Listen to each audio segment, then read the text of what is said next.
meus amados irmãos e amigos, até que enfim vai sair a nossa EBD. Vamos dar início à segunda lição, que é o Pacto das Igrejas Batistas, princípios batistas e filosofia da Convenção Batista Brasileira. Vamos ver agora uma introdução. Nós vimos na aula passada a questão dos batistas, que eles eram conhecidos por conta da sua fidelidade às Escrituras, e só aceitavam em suas comunidades membros atuantes, pessoas convertidas pelo Espírito Santo de Deus.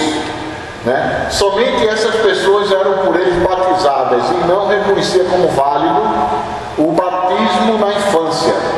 Recém-nascidos, crianças recém-nascidas, não podiam ter consciência de pecado. Então, por conta disso, os batistas são conhecidos por conta da sua fidelidade à Escritura, e nós vemos que eles adotaram a posição bem fundamentada nos Evangelhos e demais livros do Novo Testamento. Não é isso? Então a gente vê que a nossa doutrina é dentro do Evangelho e demais livros.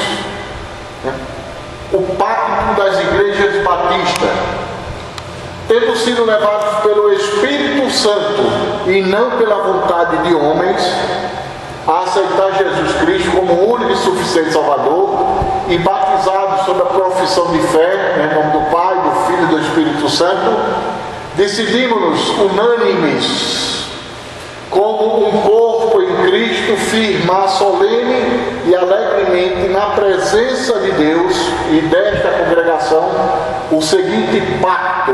Vamos ver agora esse pacto. Ele é grande, mas vamos ler. A gente vai ter que ler e eu vou explicar como cada parte significa.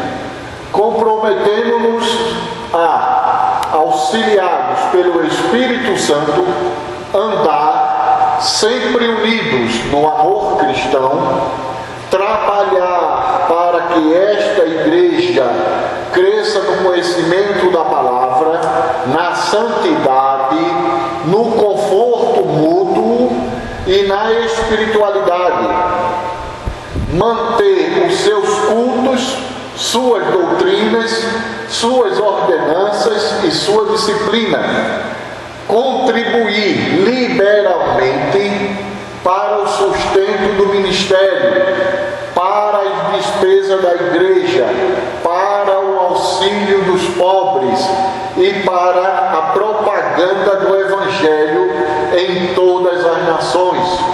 Comprometemos-nos também a manter uma devoção particular, evitar e condenar todos os vícios, educar religiosamente nossos filhos, a procurar a salvação de todo mundo, a começar dos nossos parentes, amigos e conhecidos, a ser corretos em nossas transações, fiéis em nossos compromissos, exemplares em nossa conduta e ser diferentes, diligentes e ser diligentes nos trabalhos seculares, evitar a detração, a difamação e a ira, sempre e em tudo visando a expansão do reino do nosso Salvador.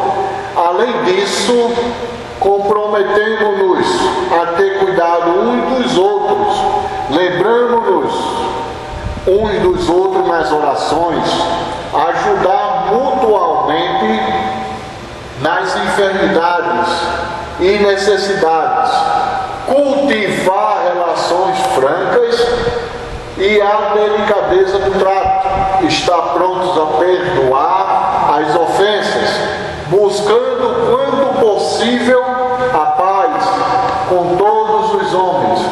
Finalmente, nos comprometemos a, quando sairmos desta localidade para outra, nos unirmos a uma outra outra igreja da mesma fé e ordem, em que possamos observar os princípios da palavra de Deus e o espírito deste pacto. O Senhor nos abençoe e nos proteja para que sejamos fiéis e sinceros até a morte. Meus amados irmãos, vejam, vocês viram agora a leitura que eu fiz do pacto das igrejas batistas. Viram a seriedade, viram a profundidade e viram que tudo que ali se recomenda está dentro da palavra de Deus. Que maravilha, né? Se a gente conseguir colocar em prática como igreja, se a gente conseguir colocar isso em prática como igreja, será uma bênção a vida da igreja, será uma bênção a tua vida. Vamos ver o parte agora. Primeira parte: auxiliados pelo Espírito Santo, andar sempre unidos no amor cristão. Vejam, nós, se formos buscar auxílio em outra pessoa, nós não vamos ter forças para colocar em prática. Então, auxiliado pelo Espírito Santo, que é o único que nos torna capaz a cumprir a palavra de Deus, andar sempre unidos no amor cristão. Essa é uma tecla que eu venho batendo sempre: o reino de Deus, o amor cristão. Nós temos que andar unidos. Não é porque eu gosto de A ou B, é porque temos que estar unidos no amor cristão. Trabalhar para que esta igreja cresça. Esta igreja cresça no conhecimento da palavra, na santidade, no conforto mútuo e na espiritualidade. Vejam como é profundo, como é importante que a gente trabalhe para que essa igreja cresça. Nós temos que trabalhar para que essa igreja cresça. Crescer em quê? No conhecimento da palavra. No conhecimento da palavra. A igreja tem, para isso, precisa de quê? De EBD, de culto de oração, de culto de doutrina, participar dos cultos, evangelismo, culto dos PGMs. Assim nós crescemos na palavra. E temos ainda crescer na santidade. A santidade é um processo. É um processo que dia após dia nós vamos alcançar. E só vai ser possível alcançar a santidade se primeiro crescermos na palavra. Crescendo na santidade, nós também vamos crescer no conforto mútuo. Temos que nos sentir bem, temos que estar bem na igreja. Precisamos participar do crescimento dela, tanto espiritual como material. Como é bom um ar-condicionado, como é bom uma cadeira confortável, como é bom ter um banheiro limpo, digno, como é bom ter umas salas de aula boas, com todos os equipamentos. E crescer na espiritualidade, não é religiosidade. Temos que crescer na espiritualidade. Vamos para o ponto 2. Manter os seus cultos, suas doutrinas, suas ordenanças e sua disciplina. Manter os seus cultos. Temos que participar dos cultos, temos que participar de toda a programação na igreja, temos que participar das doutrinas, do estudo de doutrina, temos que participar das ordenanças, que é o batismo, que é a ceia, temos que participar da disciplina. Tem gente que quer vir para o culto, ouvir o que quer ouvir, não quer ouvir disciplina. Nós precisamos de disciplina. Contribuir liberalmente para o sustento do ministério, para as despesas da igreja, para o auxílio dos pobres e para a propaganda do Evangelho. Vejam, meus irmãos, vejam como essa parte é importante. Nós, como igreja, nós temos que participar liberalmente. Eu não posso ser obrigado a participar das finanças da igreja. Eu tenho que ter consciência. Para eu ter consciência, eu tenho que buscar o conhecimento da palavra, para entender que é minha a responsabilidade, é sua a responsabilidade para manter o sustento do ministério. A igreja não pode andar sem o ministério da palavra, o ministério da música, o ministério da educação. Como é bonito uma igreja que reconhece o valor do ministério da palavra, da música, da educação. São pessoas vocacionadas, preparadas para servir a igreja, e a igreja tem que reconhecer a sua responsabilidade no sustento dessas pessoas. Nas despesas da igreja, pagar água, pagar luz, ar-condicionado, limpeza, compra de material, equipamentos. Estamos sofrendo nas nossas filmagens porque nós não temos o equipamento apropriado. Estamos fazendo na vontade, na fé. Mas nós precisamos estar equipados, porque nós somos o povo de Deus. Na propaganda, no auxílio dos pobres, nós temos a igreja, nós como igreja temos que fazer o papel social, auxiliando os pobres, necessitados, as viúvas, cuidar das crianças do nosso bairro. Esta é uma responsabilidade da igreja, é minha, é sua. E propaganda do Evangelho, missões. Nós temos que colaborar com missões, liberalmente, não obrigado, de amor.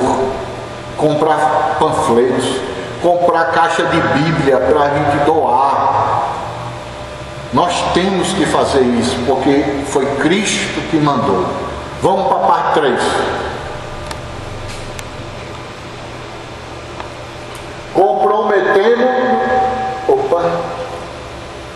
Comprometemos-nos também a manter uma devoção particular.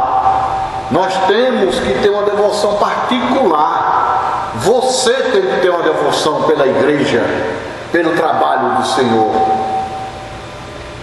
Evitar e condenar todos os vícios. Isso nós temos que combater como igreja. Condenar e evitar. Evitar e condenar todos os vícios. Educar religiosamente nossos filhos. A educação dos filhos é papel de cada um. E a igreja vai instruir, vai preparar os seus filhos, os nossos filhos, para andarem no caminho da palavra. A procurar a salvação de todo mundo, ter amor pelas vidas perdidas. Esse é o papel da igreja, amar. A igreja tem que amar. Para isso tem que se amar primeiro, para depois amar o próximo que não está na igreja. Começar dos nossos parentes, amigos e conhecidos. 4. A ser corretos em nossas transações, fiéis em nossos compromissos, exemplares em nossa conduta e ser diligentes em nossos trabalhos seculares. Meus amados irmãos, essa parte que eu li chama-se testemunho. A igreja tem que ter testemunho. Você, eu, temos que ter testemunho a ser correto em nossas transações. Não podemos ser caloteiros, enganadores, veiacos, fazer as coisas e não querer cumprir. Nós temos que ser fiéis em nossos compromissos. Se você assumir um compromisso, seja fiel, exemplar em nossa conduta e diligente no nosso trabalho. No nosso trabalho a gente tem que dar exemplo.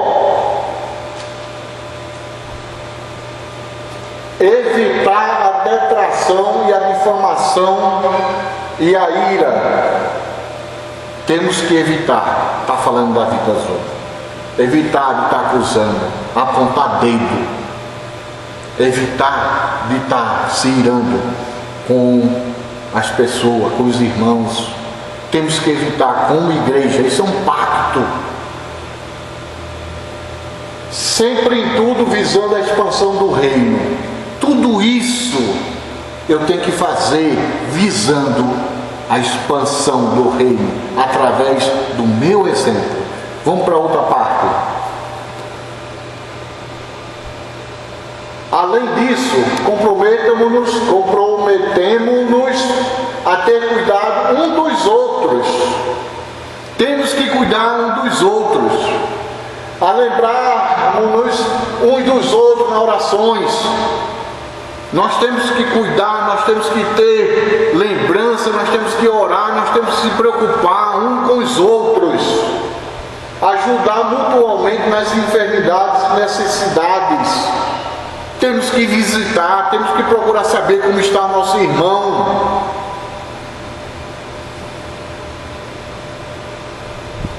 Cultivar relações francas e delicadeza no trato. Temos que ser educados.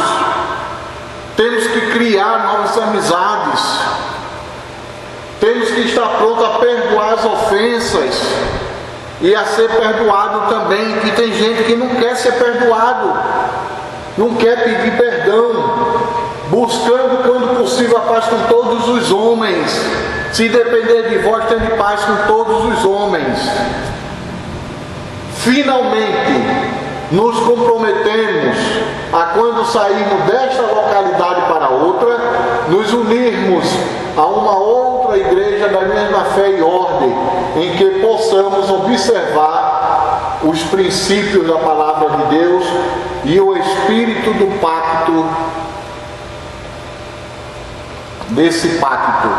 Meus irmãos, esse é o encerramento do pacto das igrejas. Veja como é forte.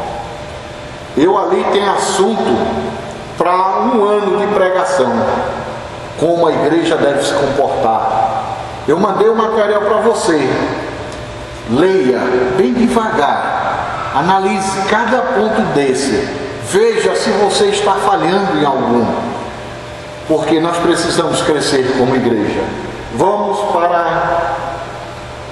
E termina assim: o Senhor nos abençoe e nos proteja para que sejamos fiéis e sinceros até a morte. Vamos ver agora os princípios batistas.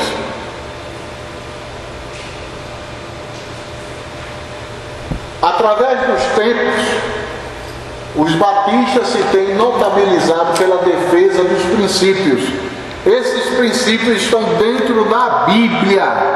Vamos ver agora cada um. O nosso irmão em Cristo, nosso missionário, nosso futuro missionário João Pedro, vai nos ajudar na leitura.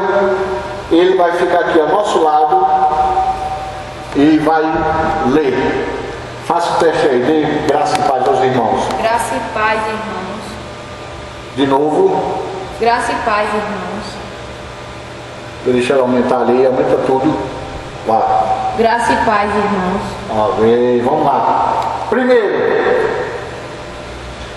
A aceitação das Escrituras Sagradas como a única regra de fé e conduta. Nós, como igreja, não podemos ter outro livro que não seja a Bíblia para que a gente possa seguir. E com base em que a gente fala isso? Com base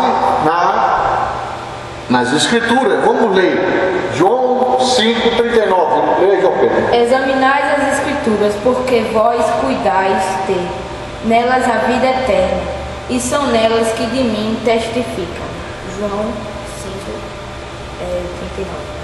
Ele manda examinar as Escrituras, porque são elas que testificam dele. Vamos ver Mateus 22:29. Jesus, porém, respondendo, disse-lhes: errais, não conhecendo as Escrituras nem o poder de Deus. Errais em não conhecer as Escrituras. É por isso que a gente só seguia pela Bíblia. O outro, lê mais próximo do microfone. Todas as Escrituras é divinamente inspirada e proveitosa para ensinar, para redarguir, para corrigir e para instruir a justiça. A Bíblia, ela é a palavra de Deus. Ela é apropriada para ensinar, para corrigir. Então temos que ter as Sagradas Escrituras como a única fonte de fé. O único livro que a gente segue é a Bíblia. 2. O conceito de igreja como sendo uma comunidade local, democrática e autônoma, formada de pessoas regeneradas e biblicamente batizadas. A gente vê isso, o conceito de igreja, né? Porque é uma comunidade, são pessoas com o mesmo comum, ou seja, com o mesmo interesse.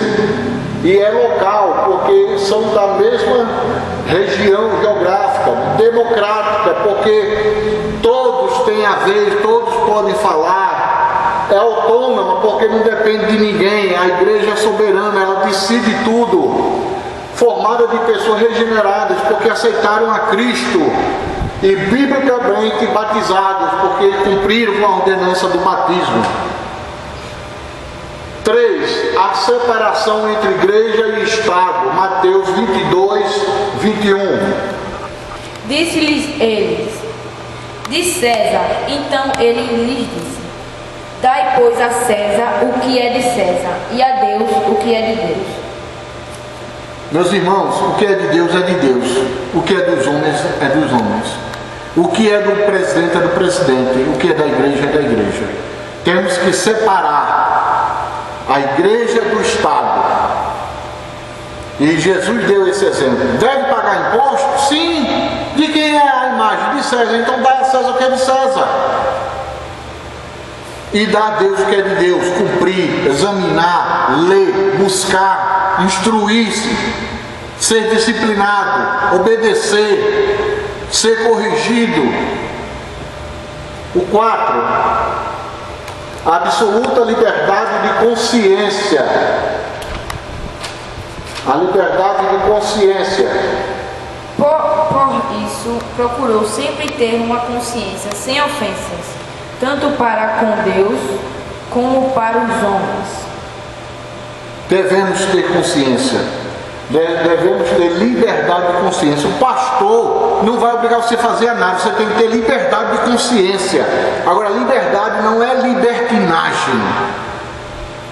Até para ter liberdade existem regras. E Deus não quer ninguém obrigado com Ele. Ele quer uma consciência de liberdade, uma consciência absoluta. Não é um pouquinho não. Vamos ver o 5. Responsabilidade individual diante de Deus. Romanos 14:12. De maneira que cada um de nós dará conta de si mesmo a Deus. Cada um vai dar conta de si. Que coisa boa! Eu vou dar conta de mim. Você vai dar conta de você, graças a Deus. Imagina se você bota a culpa em mim. Imagina se eu vou depender de você. Eu vou responder por mim, você vai responder por você. Cada um vai responder, graças a Deus. Vamos ver o 6 e o último. A autenticidade e a apostolicidade das igrejas. Efésios 5, 27. Para apresentar a si mesmo na igreja gloriosa, sem mácula, sem ruga, nem coisas semelhantes, mas santa e irrepreensível. Uma igreja santa, irrepreensível, sem mácula, autêntica, verdadeira. É desta forma que nós batistas lutamos para que a nossa igreja seja uma igreja aceita, aprovada por Deus. Muito obrigado, João Pedro. Vamos para a última parte, que é a filosofia da Convenção Batista Brasileira. A filosofia da Convenção Batista Brasileira resulta da reflexão que os batistas brasileiros fazem sobre os princípios bíblicos que sustentam a existência, a natureza e os objetivos da Convenção como entidade, que, 2 pontos, primeiro, promove o interrelacionamento fraterno e cooperativo das igrejas a ela associada. A Convenção Batista Brasileira, ela promove esse relacionamento fraterno, cooperativo entre as igrejas. B, apoia o fortalecimento e a multiplicação das igrejas. Nós vemos que a Convenção Batista Brasileira apoia todo o trabalho que é feito para fortalecer e multiplicar as igrejas batistas no Brasil. 3, se interessa pelo progresso e crescimento espiritual e social dos membros da igreja. A Convenção Batista Brasileira, ela se preocupa com a vida pessoal através do crescimento espiritual e social dos seus membros, tornando-os cada vez mais aceitos na sociedade, inseridos no contexto atual em que vivemos. Letra D, respeito à autonomia das igrejas cooperantes. Nós sabemos que a Convenção Batista Brasileira, ela não é uma ditadura, ela não é a dona das igrejas, ela respeita a autonomia das igrejas. Letra E, administra zelosamente as entidades e instituições que cria, as quais atribui a execução de seus objetivos, programas e determinações. A Convenção Batista Brasileira, ela cuida com muito zelo de todas as entidades que forem criadas, que forem com o objetivo de levar o reino de Deus, que forem com o objetivo de fortalecer as igrejas, se forem com o objetivo de fortalecer o crescimento espiritual de cada um. Esses itens são a filosofia da Convenção Batista Brasileira. Nós temos tudo, meus irmãos, para sermos crentes fiéis, porque a nossa denominação está firmada na palavra, está firmada dentro dos princípios bíblicos. A nossa convenção, ela se preocupa pela igreja, ela não pode fazer o papel da igreja. Muitos estão querendo, mas o que a convenção fez por mim? Fez muita coisa. A pergunta é, o que é que você tem feito pela sua igreja, pela sua vida? Meus irmãos, estudem em casa essas lições, estudem para que vocês possam entender cada vez melhor o que é ser batista. E eu encerro com este versículo. Mas a hora vem, e agora é, em que os verdadeiros adoradores adorarão o Pai em espírito e em verdade, porque o Pai procura a tais que assim o adorem. Deus é espírito, e importa que os que o adorem em espírito e em verdade. Meus irmãos, não importa o que você é. Você pode ser um general, você pode ser um presidente, você pode ser um cantor famoso, você pode ser um artista de cinema. Não importa. Deus é espírito. Não importa o tamanho da tua riqueza. Deus é espírito. E Deus quer adoradores que o adorem em espírito e em verdade. Deus abençoe. Para a semana nós vamos estudar a história do cantor cristão. Não percam. Fiquem na paz. Logo mais vamos ter o nosso culto. O culto à noite, 18h30. Deus os abençoe. Fiquem na paz.